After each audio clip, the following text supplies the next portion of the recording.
Bienvenidos estudiantes de la Ciudad Escolar Confenalco del grado sexto a su clase de Ética y Cátedra para la Paz. El valor del año, trabajo en equipo, y el valor del mes, humildad. La mente que se abre a una nueva idea jamás volverá a su tamaño original. Albert Einstein. Esta reflexión nos invita a que debemos abrirnos a los cambios y a partir de estos aprovechar cada oportunidad que viene y sacar el mejor provecho para crear grandes ideas.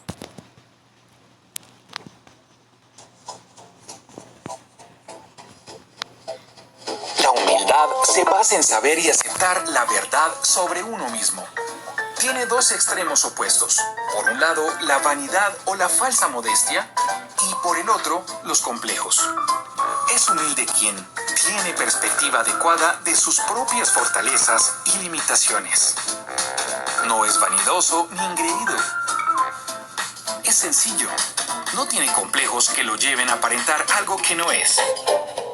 Conoce sus facultades, pero no presume de ellas. No antepone su bien al de los demás, y menos implica algún inconveniente para otros. Trata con delicadeza a los otros y no les hace daño con desplantes. Es transparente en sus relaciones con los demás. Para ser humilde, hay que reflexionar sobre las propias fortalezas y debilidades.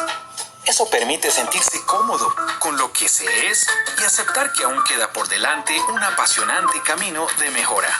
Se progresa en la humildad en la medida en que uno deja de poner el foco de atención en uno mismo y empieza a enfocarse en los otros.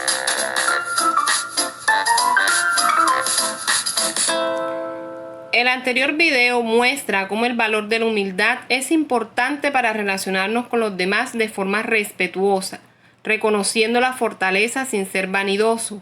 No aparenta lo que no es y no es presumido. La persona humilde siempre busca un bien común y no antepone sus intereses sobre los demás. Ahora hablaremos de los conceptos claves, los cuales nos ayudarán a comprender mejor el tema sobre los recursos naturales. Entre estos conceptos tenemos: recursos naturales. Son aquellos bienes que pueden obtenerse en la naturaleza sin mediar la intervención de la mano del hombre. Estos tienen una influencia positiva en la economía al ayudar a su desarrollo y satisfacer necesidades de la población. Naturaleza. Conjunto de las cosas que existen en el mundo o que se producen o modifican sin intervención del ser humano. Clasificación. Lista ordenada de personas o cosas atendiendo a un criterio determinado. Renovables. Es un recurso natural que se puede restaurar por procesos naturales a una velocidad superior a la del consumo por los seres humanos. La radiación solar, las mareas, el viento y la energía hidroeléctrica son recursos perpetuos que no corren peligro de agotarse a largo plazo. No renovables. Recurso natural que no puede ser producido, regenerado o reutilizado a una escala tal que pueda sostener su tasa de consumo. Estos recursos frecuentemente existen en cantidades fijas o son consumidos mucho más rápido de lo que la naturaleza puede crearlos. A continuación entraremos a hablar de los recursos naturales. Un recurso natural es un bien común, una sustancia o un objeto presente en la naturaleza y explotado para satisfacer las necesidades y deseos de una sociedad humana. Los recursos naturales son todos aquellos elementos energéticos o materiales que nos ofrece la naturaleza con los cuales el ser humano puede satisfacer sus necesidades. Son elementos que ayudan o contribuyen al bienestar y desarrollo para los seres vivos en diferentes casos. Los recursos naturales hacen referencia a bienes que son de origen natural, que no se encuentran alterados por la actividad humana, de los cuales la sociedad se vale mediante su explotación para lograr su bienestar y desarrollo. Los recursos naturales son valiosos para las sociedades porque contribuyen a su sustento. La actividad humana es la que explota estos recursos de forma intensa. Solo las regulaciones pueden llegar a controlar y evitar la sobreexplotación de los mismos. A continuación hablaremos de la clasificación de los recursos naturales. Por lo que podemos decir que existen varios métodos de categorización o clasificación de los recursos naturales. Estos incluyen fuente de origen, etapas de desarrollo y por su renovabilidad. Sobre la base de origen, los recursos naturales se pueden dividir en bióticos o abióticos. Bióticos, lo que se obtiene de la biosfera, materia viva y orgánica, como las plantas y animales, y sus productos. Los combustibles fósiles, carbón y petróleo, también se consideran recursos bióticos ya que derivan por descomposición y modificación de materia orgánica. Abiótico, los que no derivan de materia orgánica como el suelo, el agua, el aire y minerales metálicos. Los recursos abióticos son derivados de cosas no vivientes. A diferencia de los recursos bióticos, se refieren a los elementos físicos no vivientes y los elementos químicos. Los recursos abióticos incluyen el agua, el aire, la tierra, los metales pesados, los minerales y la luz del sol.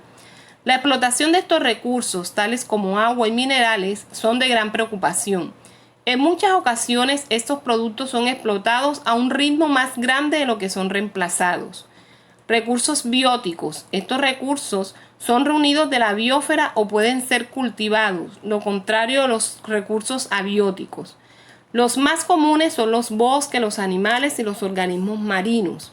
La comida, los azúcares, las bebidas y las medicinas son obtenidas de las plantas. La madera que se usa para hacer papel, para la construcción de muebles y casa, vienen de los bosques.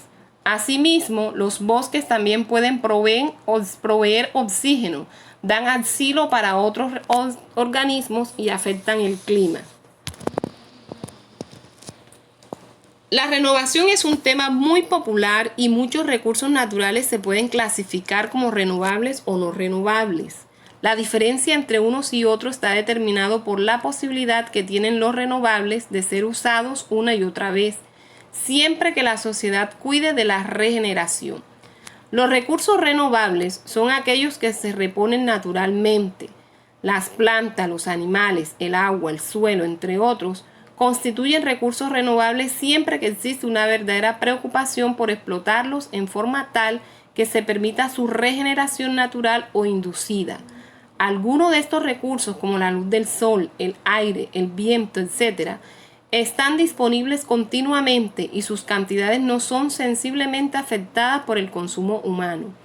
El uso por humanos puede agotar a muchos recursos renovables, pero estos pueden reponerse, manteniendo así un flujo.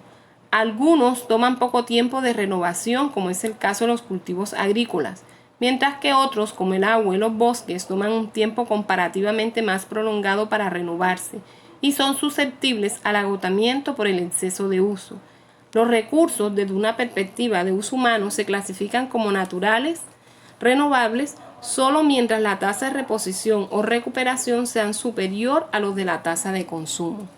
Asimismo, podemos decir que estos recursos que no se agotan con su utilización, ya que vuelven a su estado original o se regeneran a una tasa mayor a la que los recursos disminuyen mediante su uso, son aquellos que tienen un proceso por el cual se regeneran o renuevan con cada ciclo nuevo, aunque aún así el uso excesivo de estos puede llevar a extinguirlo. Ejemplos típicos de esto: los bosques, el aire, el viento, la radiación social o la producción agrícola.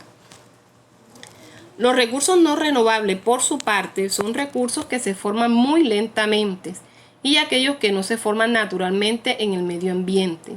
Los recursos son los recursos más comunes incluidos en esta categoría. Desde la perspectiva humana, los recursos no renovables no son renovables cuando su tasa de consumo supera la tasa de reposición o recuperación. Un buen ejemplo de esto son los combustibles fósiles, que pertenecen a esta categoría, ya que su velocidad de formación es extremadamente lenta, potencialmente millones de años, lo que significa que se consideran no renovables. Esto implica que al ser utilizados no puedan ser regenerados. De esto, los minerales metálicos pueden reutilizarse a través de su reciclaje, pero el carbón y el petróleo no pueden reciclarse.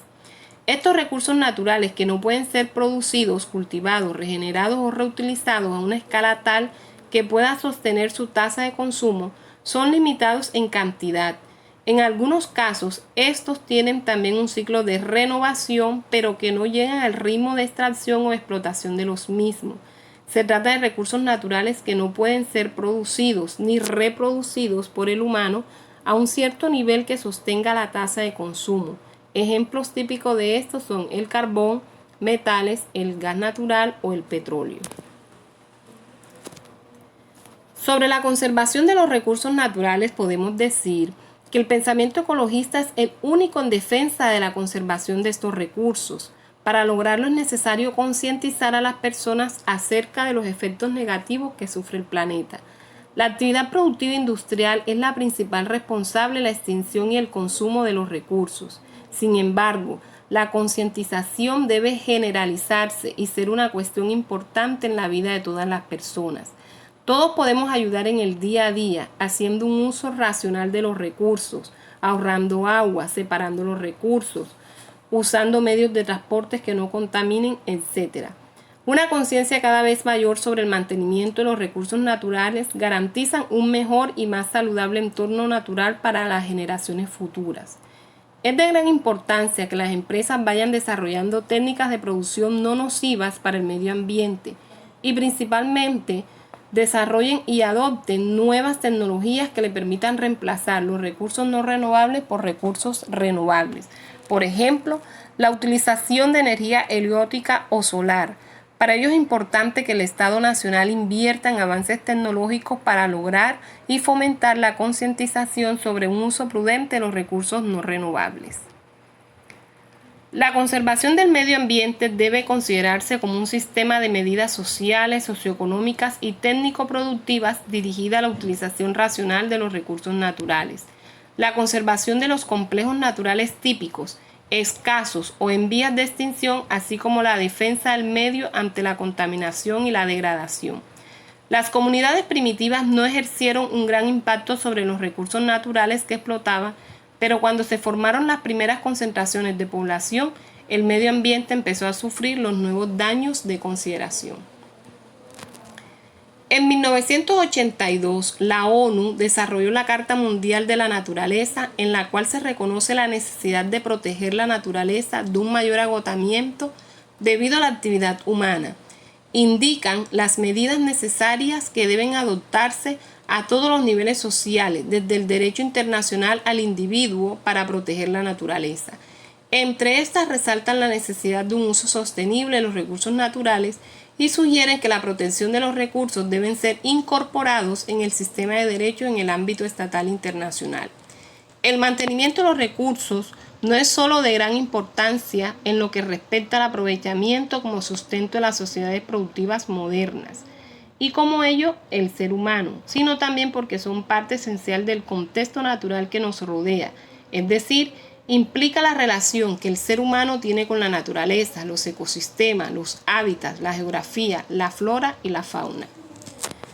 Estudiantes de grado 6, para terminar encontraremos en la plataforma SM la guía y el taller correspondiente de este tema, lo cual debe realizarse teniendo en cuenta este video y su fecha de entrega contados a partir de la asignación del taller. 15 días contados a partir de la asignación del taller.